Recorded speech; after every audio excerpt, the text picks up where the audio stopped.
Welcome to Animal Stories for Kids. If you like our stories, please give us a 5-star rating, subscribe to our podcast, and share it with your friends and family.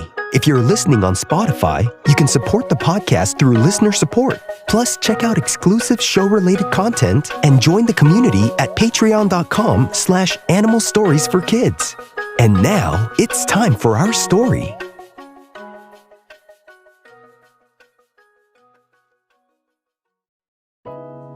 Once upon a time, there was an agouti named Emmanuel. Emmanuel the agouti was a clever and curious rodent that lived in the forest where the tall trees stretched high above, cooling the forest floor. Emmanuel the agouti loved running around the forest and jumping through the bushes, looking for seeds and nuts to eat and save for later. One sunny morning, Emmanuel woke up excited. He had been awakened by the smell of something wonderful in the air. Brazil nuts. Brazil nuts were his absolute favorite treat, and it seemed that today, the trees had dropped enough for him to be able to smell them on the forest floor. He already had eaten all the other nuts that were buried before, or he had waited too long to eat some of the other seeds he buried, and at this point, it was too late to eat them because those buried seeds had started to grow into plants. But it was good timing this morning that a lot of nuts fell to the ground. This was going to be a good opportunity to hide a few more seeds and nuts for later. "What a great day to store more food away," said Emmanuel the agouti out loud as he got ready to start the day. Emmanuel got out of his burrow and scampered through the forest, his nose twitching as he followed the delicious scent. He followed the scent through the leaves and windy paths under the tall trees. Soon, he reached a part of the forest floor that was scattered with large round fruit that contained seeds and all of the tasty nuts as well. Emmanuel said to himself, "This is going to take a while to bury all these nuts and seeds, but first, I must eat." He gnawed through the tough nut shells and nibbled on a few, savoring their rich flavor. But after a while, his tummy felt full, and so he decided to bury some of the nuts and seeds for later. So Emmanuel the agouti started foraging the forest floor, finding a seed and burying it in one place, then finding a nut and burying it in another place, all while keeping track in his mind where everything was buried. And as Emmanuel was burying nuts and seeds, he came across the biggest Brazil nut he had ever seen. It was almost as big as his head. He marveled at it, his eyes wide with wonder. "This will be my biggest find ever," he thought to himself. "I'll bury it in a safe spot and save it for a special occasion." It was a pretty big Brazil nut, and Emmanuel the agouti was trying to fit it in his mouth so he could take it somewhere to hide it for another day. It was a little too big for his mouth to be able to walk around looking for a place to bury it. So, Emmanuel wrapped his forepaws around the enormous Brazil nut and began to try and drag it across the forest floor. It was heavy and awkward, so he went around and tried to push it along the ground, and it started to move. He heaved and pushed, taking small breaks to catch his breath, until finally, he found a perfect spot near a large rock where the ground was soft, and so he stopped pushing the Brazil nut and began to dig a hole. Just as he was getting started, a rustling sound made his ears perk up. Emmanuel the agouti turned to see where the sound was coming from, and he saw a coati running towards him.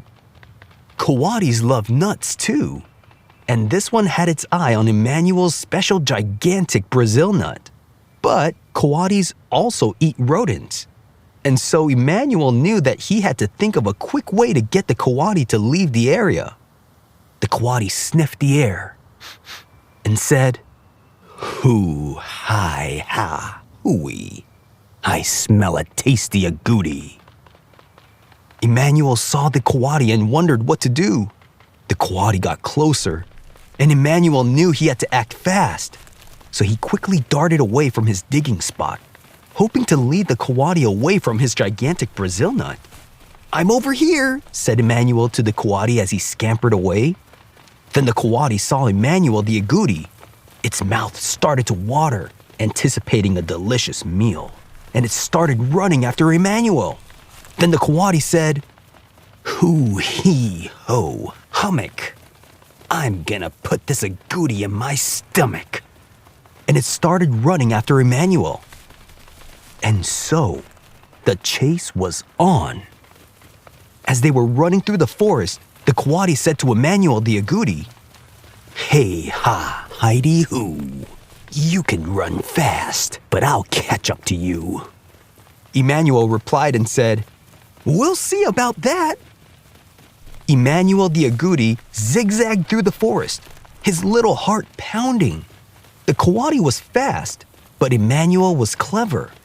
He led the coati towards a big rock where he suddenly stopped and squeezed into a small gap between the rocks. The coati, too big to follow, scratched and sniffed at the entrance, but couldn't reach him. Emmanuel held his breath, waiting for the coati to lose interest. And after what felt like forever, the coati finally gave up and said to Emmanuel, "Hoo-hee-ha-hoant. Forget you, mangy rodent. Ha-hee-ho, I'm. I'll catch you at another time." And the coati wandered off in search of easier prey. Emmanuel the agouti sighed in relief and wriggled out from his hiding spot. He hurried back to his big Brazil nut, his mind set on burying it quickly before any more interruptions. He dug and dug, his paws flying as he scooped out the soft dirt. And at last, he was able to push the giant Brazil nut into the hole he dug out and covered it carefully with leaves and dirt. Emmanuel sat back, panting from his hard work. His tummy then rumbled loudly, reminding him that all that running and digging made him hungry again. So he looked at the spot where he had buried the big Brazil nut, and he made a decision. And with a determined nod, he dug it up out of the ground. This time, he cracked open the tough husk with his strong teeth and nibbled on the Brazil nut. The taste was even more delicious than he had imagined, and it made it all the more satisfying because he had worked so hard and outsmarted the coati to keep it safe. And as Emmanuel was finishing his big meal, he then stretched out under the shade of the trees, feeling content and full. He was then able to bury more seeds and nuts for later when he was hungry again. And even though the coati will be back again, he was happy to be able to enjoy this moment in peace, knowing well that tomorrow would bring new adventures and possibly some more nuts and seeds to bury. And the agouti lived happily ever after. The end.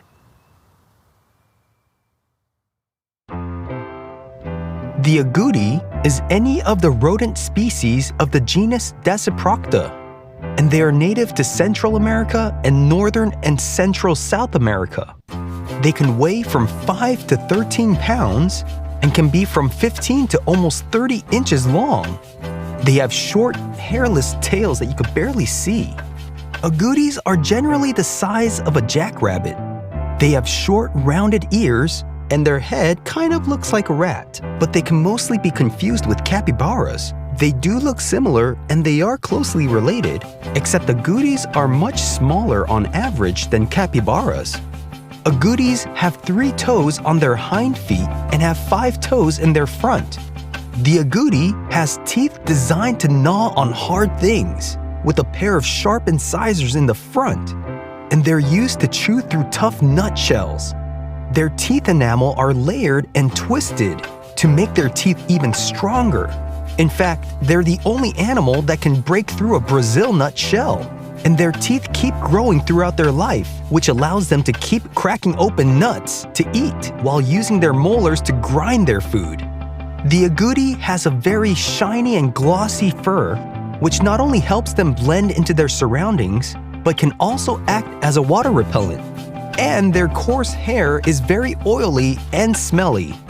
The agouti walks on its toes, not flat on its feet, like other rodents, and it gives the agouti an elegant look as they walk. The agouti's fur can come in shades of black, red, orange, and brown, and their underbellies are light-colored or white. They have long, strong legs in the back that help them run and jump, and they're known to be very good swimmers. The agouti rests in burrows or hollow tree trunks to protect them from their predators such as jaguars, coatis, and ocelots. Agoutis can hear and smell very well, which helps them keep away from their predators. The agouti is known to be able to jump up to 6 feet high into the air without running, and it's known to be able to spin in the air and land and sprint off in another direction. This helps them get away from their predators too. The agouti is commonly found in tropical forests and is known to live among the tall trees that provide shade. The agouti buries its food to eat later and have been known to bury nuts and seeds, and they have a really good memory of where they buried their food. Agoutis also help the environment when they bury their seeds because sometimes it could help new plants grow. Agoutis can give birth to 2 to 4 young pups, and they often live in small family groups. When agoutis eat, they sit on their hind legs and eat the food between their forepaws. Agoutis love to eat fallen fruit, leaves, roots, nuts, and seeds. They can also climb up trees to get fruit for themselves instead of waiting for them to fall on the forest floor. Agoutis can live up to 20 years. Agoutis are shy and will avoid contact with humans. Have you seen a real-life agouti before? If you have, where did you see it? If you want to write to us, ask your parent to email us at animalstoriesforkids@gmail.com and tell us what you think of our stories. We would love to hear from you. Thanks for listening to Animal Stories for Kids. If you like our stories, please give us a 5-star rating, subscribe to our podcast, and share it with your friends and family. If you're listening on Spotify, you can support the podcast through listener support. Plus, check out exclusive show-related content and join the community at patreon.com/animalstoriesforkids. Until next time, bye!